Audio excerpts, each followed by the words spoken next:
Welcome. In this video, we'll guide you through the simple steps to delete your Facebook avatar.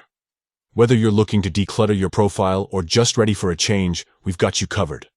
Let's dive right in. First, open the Facebook app on your device. Once the app is launched, look for the three horizontal lines, also known as the menu icon, located in the top right corner of the screen. Tap on it to access a list of options. Next, scroll down through the menu until you find Avatars.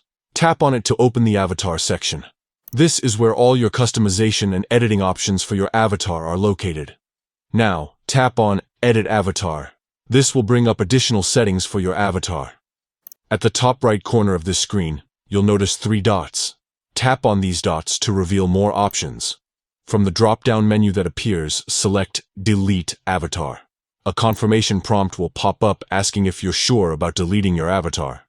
Confirm your choice by tapping Delete, and that's it. Your Facebook avatar has now been successfully deleted. It's a quick and easy process to remove your digital representation from your profile. If you found this guide helpful, don't forget to share it with others who might need assistance with their Facebook settings. Thank you for watching, and we'll see you in the next tutorial.